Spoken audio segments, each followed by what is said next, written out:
warahmatullahi wabarakatuh. Bagaimana kabar kalian hari ini? Semoga sehat selalu ya. Pada kesempatan kali ini kita akan belajar tentang pendidikan agama Islam dengan materi Aku Cinta Nabi dan Rasul. Kisah Nabi Ayub alaihi salam. Nabi Ayub adalah putra Is bin Ishak. Ishak putra Nabi Ibrahim dengan Sarah. Istri Nabi Ayub bernama Rahmah. Nabi Ayub adalah seorang yang soleh, kaya raya, anaknya banyak, hartanya melimpah ruah, dan ternaknya tak terbilang jumlahnya.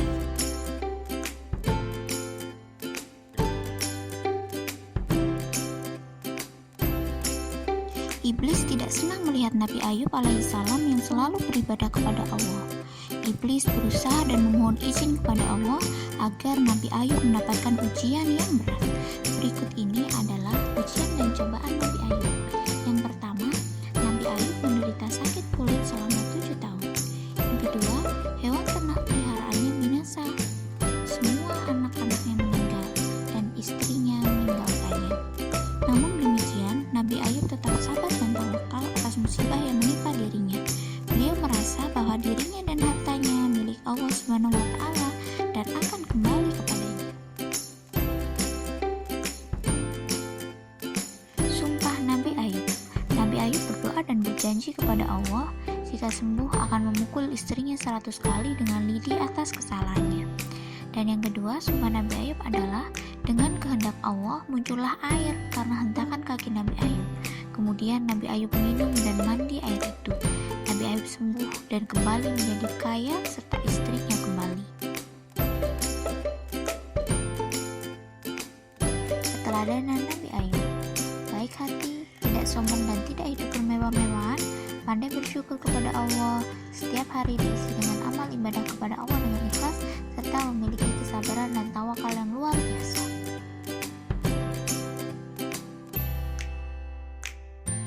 Kisah Nabi Musa alaihi salam. Nabi Musa lahir di zaman Raja Fir'aun yang sangat kejam. Karena pengaruh mimpinya akan lahir dari Bani Israel seorang bayi laki-laki dan kelak akan membinasakannya. Akhirnya Fir'aun memerintahkan setiap bayi laki-laki yang lahir harus dibunuh. Allah melindungi bayi Nabi Musa dengan menurunkan ilham kepada ibunya yang bernama Yukabad. Sampai akhirnya ibunya menghanyutkan Nabi Musa di sungai Nil dan ditemukan oleh istri Fir'aun yang bernama Asiyah.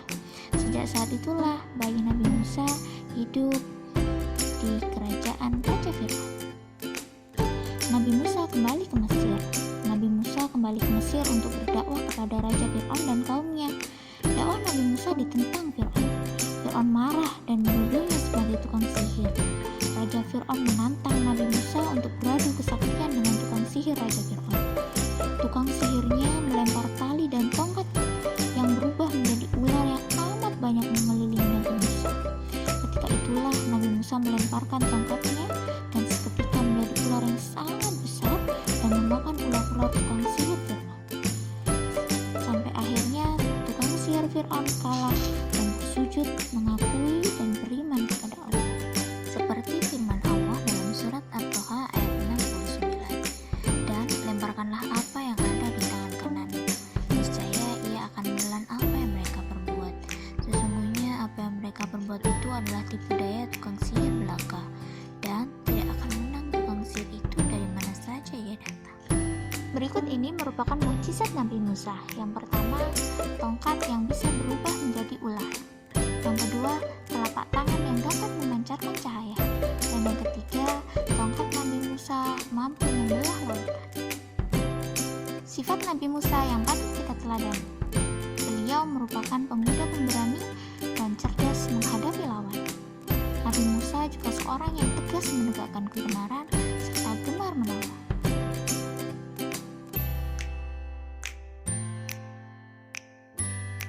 Kisah Nabi Harun alaihi salam.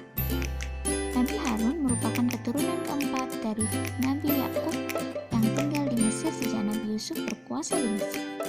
Nabi Harun merupakan saudara Nabi Musa. Kisah Nabi Harun senantiasa bersamaan dengan kisah Nabi Musa. Nabi Harun menjadi rasul atas doa Nabi Musa. Nabi Harun lebih fasih ucapannya dibandingkan dengan Nabi Musa. Hal inilah yang menjadi mukjizat Nabi Harun saat menghadapi Fir'aun. dalam surat Al-Qasas ayat 34 yang artinya, dan saudara Harun dia lebih fasih lidahnya daripadaku, maka utuslah dia bersamaku sebagai pembantuku untuk membenarkan perkataanku. Sesungguhnya aku khawatir mereka akan mendustakanku. Sifat Nabi Harun yang patut kita teladani: senang menolong orang lain, fasih dan lembut ucapannya, serta pandai berdakwah.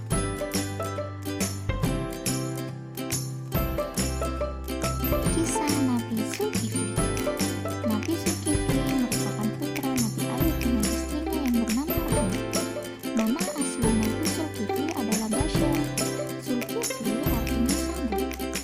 Inilah Nabi Zulkifli merupakan Nabi ke-13 dari 25 Nabi. Nabi Zulkifli hidup di sebuah negara yang dipimpin oleh seorang raja yang arif dan bijaksana bernama Ilyasa. Nabi Ilyasa mengumpulkan rakyatnya dan berkata, "Siapakah yang sanggup berlaku sabar jika malam mendirikan sholat dan siang melakukan puasa?" Dan tak seorang pun yang berani mengatakan. Sampai akhirnya anak muda yang bernama Bashar yang sanggup melaksanakannya. Sejak saat itulah Bashar dipanggil dengan Zulkifli karena kesanggupannya pada Nabi Ilyasa. Ujian dan cobaan Nabi Zulkifli. Yang pertama, rakyat Nabi Zulkifli tidak mau berperang melawan pemberontak yang sangat durhaka kepada Allah karena mereka takut mati.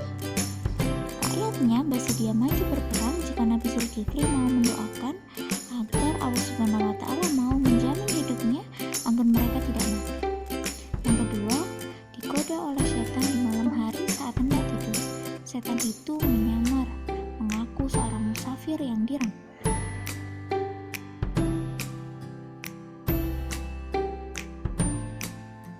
Berikut ini merupakan keteladanan Nabi Zulkifli.